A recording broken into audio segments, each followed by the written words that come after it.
Hey, this is Sabrina Monarch. I'm going to be talking to you about a current transit of Mercury in Libra applying to a square to Jupiter in Cancer. And I don't want to pretend to be objective because a lot of what is inspiring me about this transit is actually some personal process and even like memories and things. So I'm going to weave in that personal share as a way to illustrate the transit. But this video, this forecast would be especially relevant if you're currently experiencing a yearning for more reciprocity in connection, right? Like we're in Libra season, Mercury's in Libra. So there is a sense right now, like you may be reflecting on places that you want to experience more fairness, right? It's a very Libra theme. Or you might be wanting to be experiencing more of a give and take in relationship. You may be motivated to, share with others, but maybe there's also ways that you want to be met in relationship. And relationship from a Libra perspective is a negotiation, right? There are contracts that we make with others, whether these are implicit or explicit terms of the connection.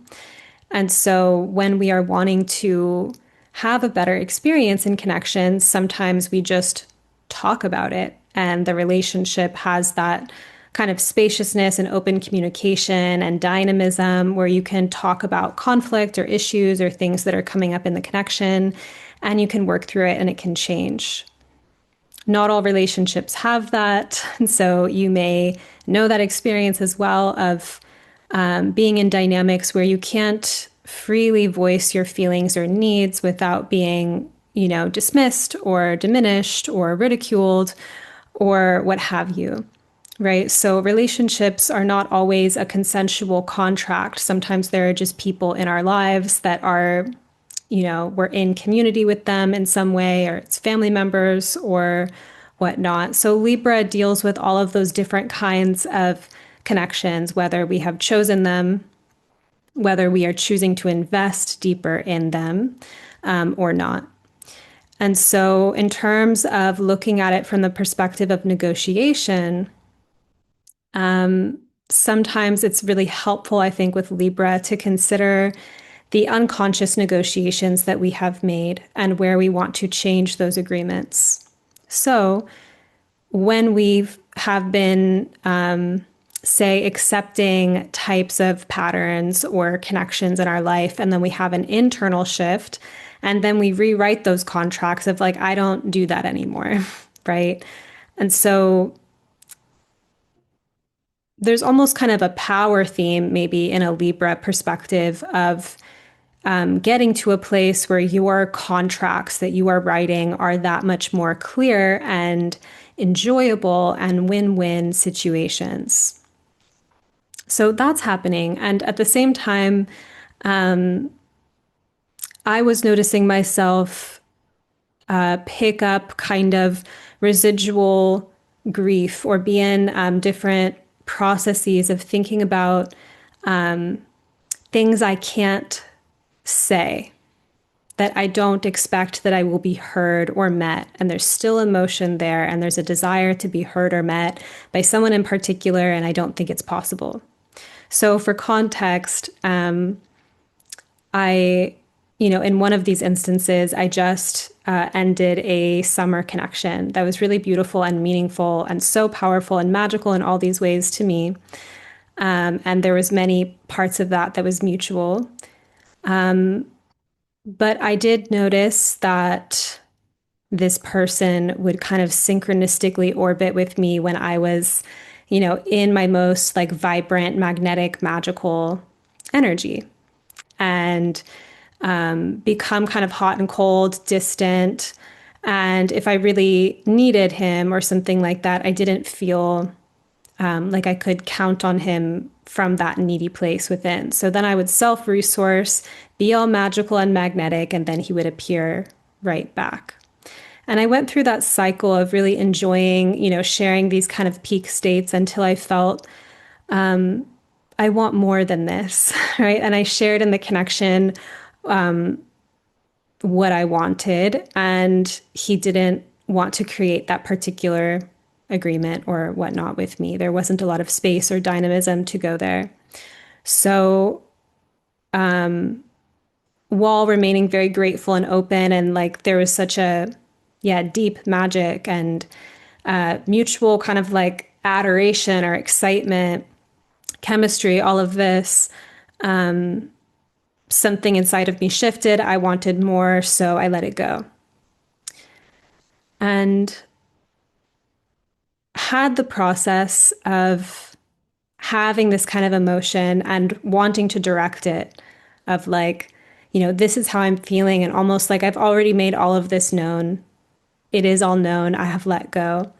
But wanting to kind of do it again and having this internal process of actually, I'm not going to do that. I'm going to pull this energy back within for me. And I, go into my different types of self care, inner visionary practices and get to the bottom root of like, what is this part of me? What is this deeper need?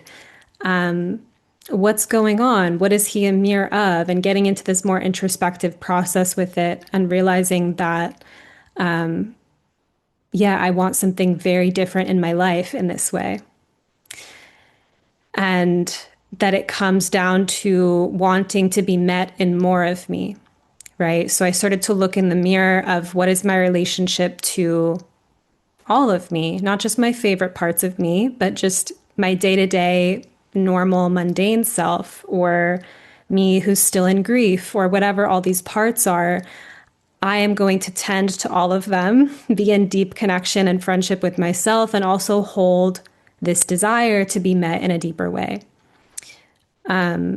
So for me, it was powerful just to let go of this impulse to try to involve him in my emotional alchemy process post connection ending, and doing that like tugging of like, but I have these feelings. And it made me remember that when I was 19, I had a connection with someone who, I guess, I don't know if it even technically ended, but he just wasn't serious about it. And I went full on, like, I'm so upset I can't eat. And so he was scared for me. And then we talked on the phone every day for some months. And then our connection continued. And eventually I woke up inside of it. And, it wasn't emotionally fulfilling. It wasn't a real relationship.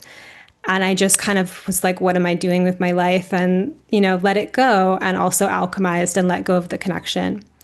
And so I find why I'm going on this kind of long winded thing is that Cancer as an archetype can definitely emotionally protest to get what we want. And if you put it to the square to Libra, this Mercury in Libra, Jupiter in Cancer square, I think has something to do with communicating in relationship, our needs, right? Or like the kind of emotional worlds that we want to build together. And the way that with Libra, it's an agreement. And there are a lot of relational agreements. So let's take two tracks here. In one sense, this transit I could see being about repair breakthroughs inside of connection.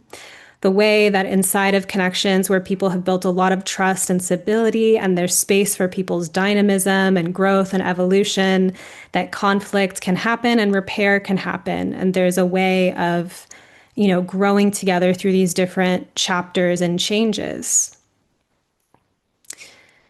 And then there's also these unavailability patterns that I find really interesting and wanted to reflect on philosophically for this particular forecast, which is where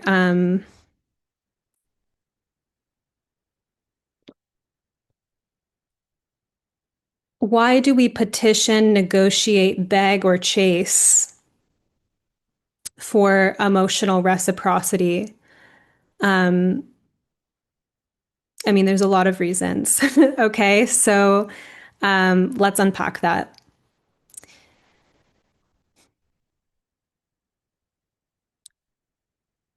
Inside of I guess like let me find a good place to pick up the thread. Personally, like I'm not interested in this kind of dynamic anymore.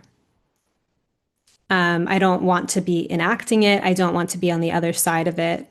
Um, and I have been on the side of someone else's like anxious attachment and being kind of petitioned to give more to someone who is being kind of needy and needing a lot of reassurance and needing my energy all the time. It was very draining. It didn't last. But also it felt wildly impersonal, right? Like it didn't have that much all to do with me. It was very much getting involved in this other person's thing. And so there was an impersonal quality to it. And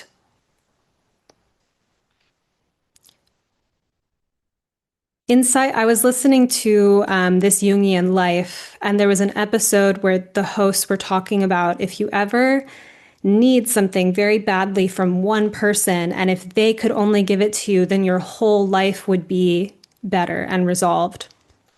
You're in baby territory and you are kind of having a psychological regressive experience where you are seeing, this romantic other as like this all powerful parental God being who, if they just give you their love and attention, you would flourish and all your existential problems would go away. And that this type of emotional dependency is very unconscious, but it plays out inside of attachment. Wow, the sunlight's really like the lighting's crazy, but I wanted to just record this. Um, so as I found myself ruminating the last few days um, about a few people that I felt like I couldn't successfully bridge my inner world with, right? That maybe there's something unresolved, but I don't trust or sense that they'll really understand fully, or that they'll have compassion, or that it will be safe, or that I'll even receive what I'm looking for from them. And I think a lot of culture and a lot of the cultural conversation stops there. And it turns into this kind of pointing fingers and blame. And I see it all over Instagram. It's like all of these infographics about red flags and dating and who's emotionally immature and who to avoid and whatnot. And there is like some discernment or behavioral like tracking in those posts that could have some kind of relevance. But it is kind of in this kind of like hostile, reactive kind of energy, oftentimes, like this kind of conversation at surface level.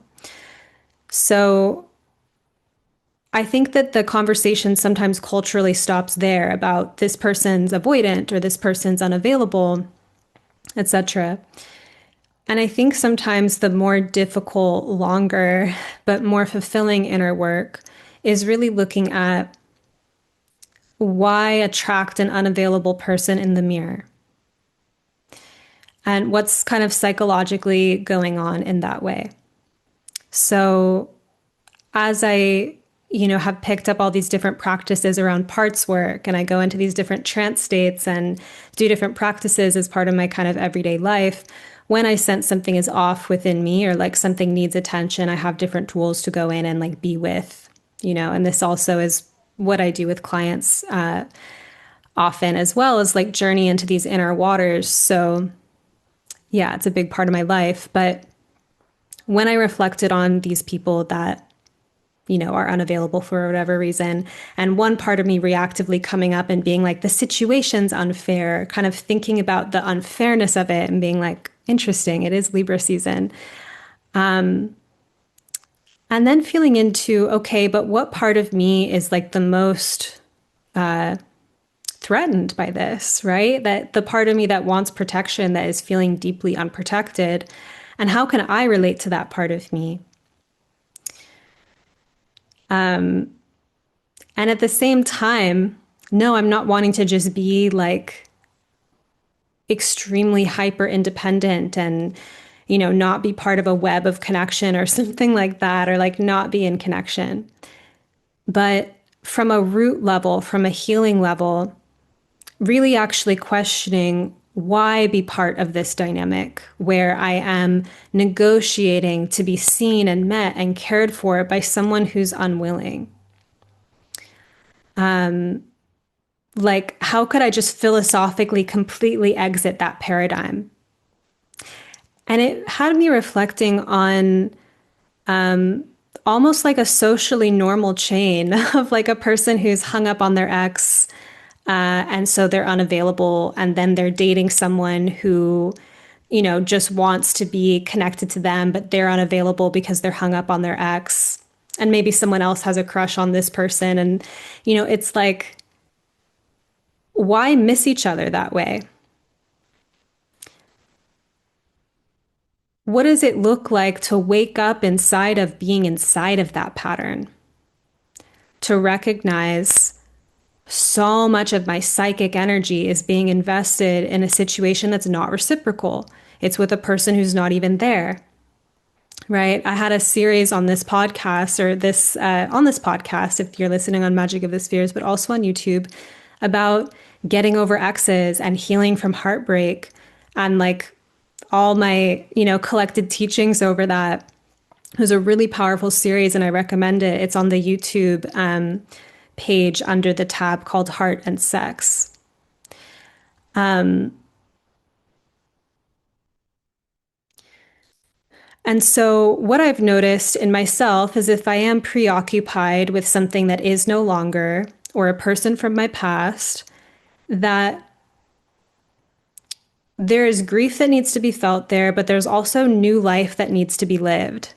I've called it like new present moment erotic experiences, like finding new connection through embodiment practices and self pleasure and dance and just moving through the world and connecting with people and having new experiences. You find yourself alive again, right? Or you notice where there is energy that you can give to life and where there is connection to be had. And I think that that brings out a whole different octave of the Mercury and Libra square Jupiter and Cancer transit of what does it look like to relate to what generates life and what's creating abundance and fertility in your world and in yourself, as opposed to the protest behaviors that are common to the Cancer archetype, which is the like, hands on hips, like, you don't care about me, and it's like, it's valid and fair to have that emotional wave, right? Because there is space inside of that to actually bring that hurt and bring that impact to connections. And for connections that can hold that and where there is that mutual care and like willingness to create together, those connections care to hear about your feelings and want to do something to repair it.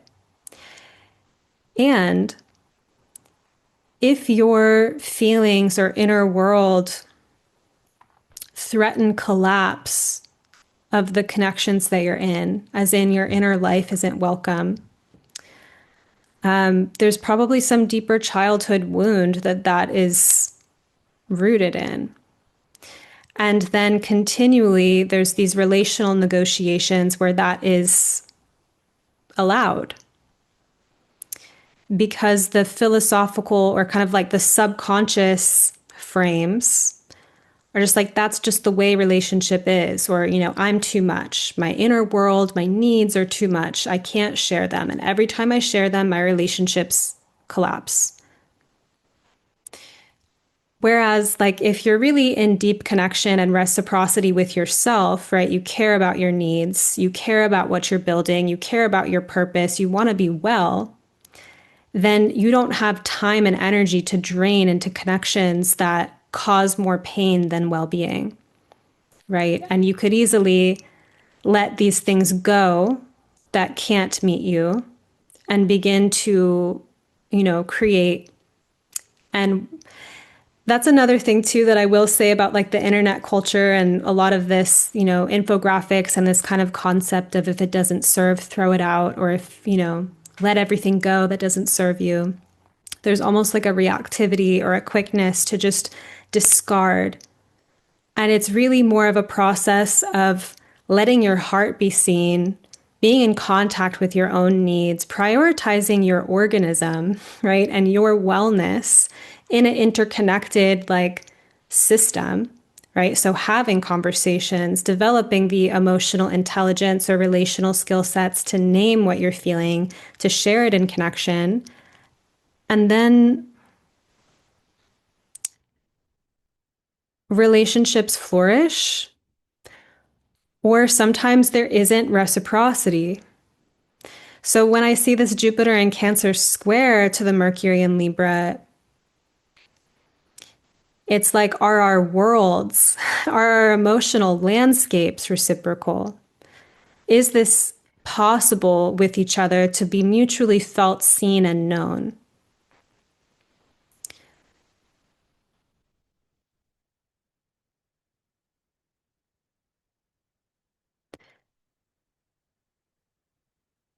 And so, for those of you that were maybe attracted to this whole message, maybe you resonated with that side of maybe wanting more, right? Or having this sense of, yeah, wanting to be met more deeply. Um, I wasn't speaking more to the other side of having people around you that want more from you, but that is a side of it as well.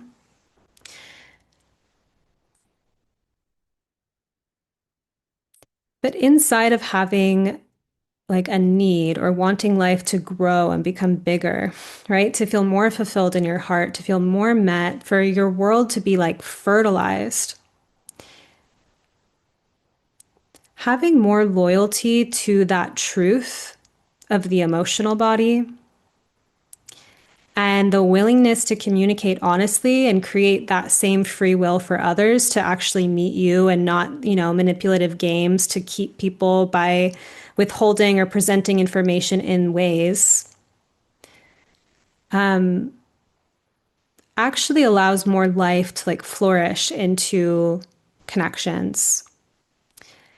And I think that this kind of discernment with this transit of, are you going to be able to bridge your world and share what's on your heart and the things that you're feeling, learning the skill sets to do that with even more refinement, etc. And that enriching your connections, or also realizing when reciprocity isn't on the table. And instead of just growing bitter or withdrawn or feeling so heartbroken and bereft, which that, there can be hard feelings for sure, what it's like to value that inner truth within and relate to it, relate to the part of you that feels neglected in the connection, but already was feeling neglected, and breathe life into that part of you. To build relationship with ourselves, with the world around us, and the place that there currently is resource. So essentially, that is most of what I had to say about this transit. Um, but I did want to say that with the moon in Capricorn, there is a sense of this. There can be kind of and so this is just a few days, but I thought it was interesting that it's happening alongside the building of this square. With the moon in Capricorn, people can be very sparing, very minimal about having needs. There can be a sense of emotional repression or emotional dryness, which can come from environments in childhood where there wasn't maybe that kind of emotional resource. And then it can also be the inner, the native, the person with moon in Capricorn, just having a personality structure where they would rather, not be a bother, not burden anyone. They want to like pick themselves up, take care of themselves. So there's a kind of like tightness or like a, I don't admit that I have needs feeling. And when I was thinking about, reciprocity in relationships and how that could pair, I think Moon and Capricorn would be the emotional sobriety to recognize when a situation or like when a moment is not fertile or fruitful, and it's like, I actually can't get my needs met here. And what would it be like to withdraw that expectation, withdraw my protests or my begging or chasing or trying to change the situation and employ a different strategy for well being, right? Like, come back into personal power with that need. And what is it like to wake up from the illusion that that's happening when it's not? Because if historically you have felt unmet, if you haven't felt safe to have needs, if you've, been in not so great environments, it can create this like consciousness field where there isn't resource or people aren't capable. And sometimes it's less about that actually being true of the outside world. And it's more about having a shift of consciousness inside where we actually feel safe acknowledging the fact that we have needs. Because once we have a need or when we want something, okay, now the light's changing. Um, if we don't believe that we can actually have it, right? That the world won't give it to us, that there aren't the men, there aren't the women, there aren't the partners out there, that there aren't the friends out there, we won't even let ourselves dream. We wouldn't even let ourselves want. And then once we do want, we feel like we have to make it happen immediately, or else, like, how can I bear the hunger? How can I bear this longing?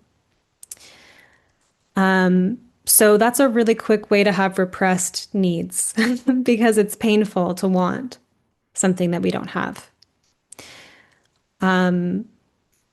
So thinking about if you could handle yourself, if you could hold yourself inside of having a bigger appetite for love and connection and being met and known, what would you really desire? What would it be like to hold the pose of that desire and create the invitation for other people in your world to meet you there? That might bring out change and dynamism inside of existing relationships, and people also appear in the outside world when we've made an inner change and when we're finally ready. So I think there will be a mix inside of this transit of the sobriety of recognizing, okay, I've said everything, I've shown my heart, it's time to let this go because this isn't a match, or yeah, I need to just be at peace with what the situation is and not try to change it. And that means that I'm going to organize accordingly. Or to let go of the illusion that the world is infertile in that way, or that the relationship is unchanging or futile, like the change that you want, and what it would be like to give people the option to open their heart or feel you.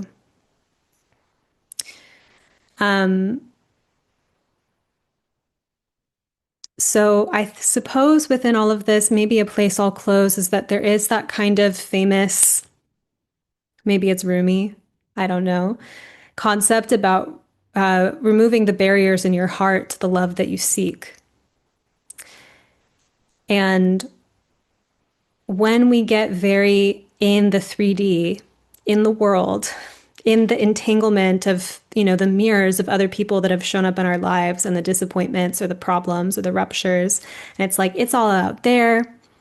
I have this bad experience with exes or with men or with women, or like there just aren't people out there, or like it's their problem, like, or like I need you to change, and like all this kind of like outward pushing energy that you don't get anywhere except more sad. And the world keeps reflecting that back in some sense, at least after the valid initial tantrum of those feelings. But if it becomes a personality loop or a belief system, right? And so to have a deeper inner philosophical mental shift of how you're even holding and relating to the emergent needs and desires that you have in the first place. And I think that inside of one of the patterns I was speaking a lot about was like unavailability. Unavailability in the other mirrors a neglect inside, right? And there's this childlike inner child wound attempt to have that relationship be a corrective experience for the inner child that feels unseen and neglected. And so there is this matter of going inside and beginning to care for that part of us, beginning to acknowledge that it's there, beginning to do things to actually care and not continue the pattern of neglect that we inherited from circumstances when we were young. And then, also investing in the things that do bring you joy and resource and gaining enough personal power within that type of well being to begin to make better negotiations inside of relationship, but also to even attract better experiences because of the resource that you've created within. And so allowing this moment of the desire for something that's out of balance in relationship and connection to make your connections stronger because of voicing and revealing what's in your heart. And then also, if you meet a wall or you meet, you know,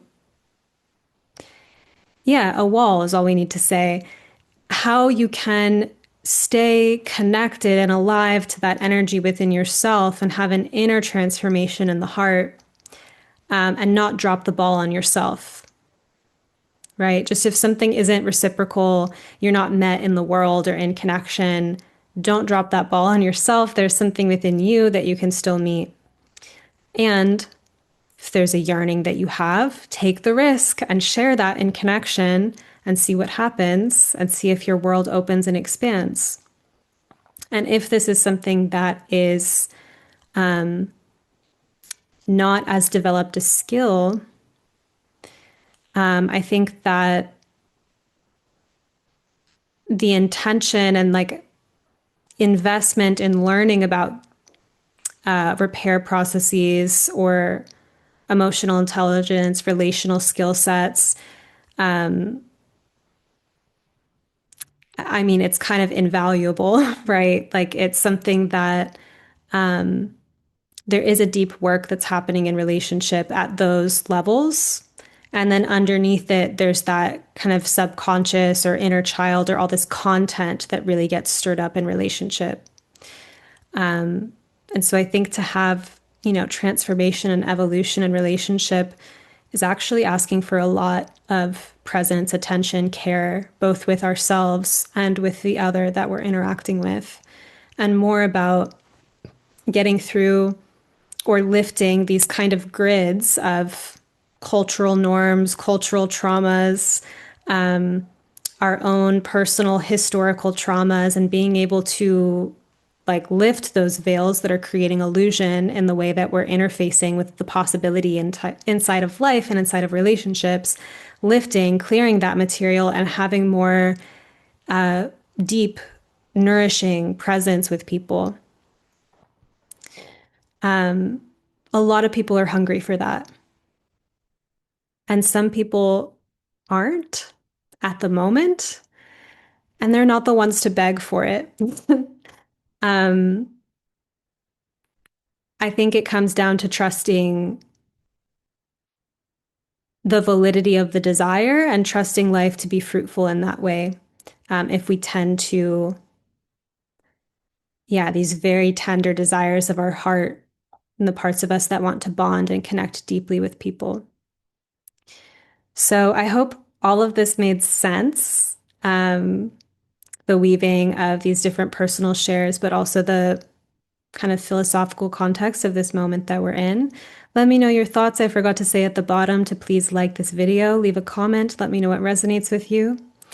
And if you want to go deeper into astrological fluency and literacy and speaking this language for yourself and being able to feel the workings of your natal chart and whatnot throughout your everyday life and have the synchronicities of speaking this language open up in your everyday life, I am reteaching astrology from the ground up in a new school called the Felt Sense School of Evolutionary Astrology. So I'm going to leave the link to that to learn more about the curriculum and sign up in the notes. And of course, Let me know in the comments how this landed for you. Like this video, subscribe, all those things. Thank you so much for being here.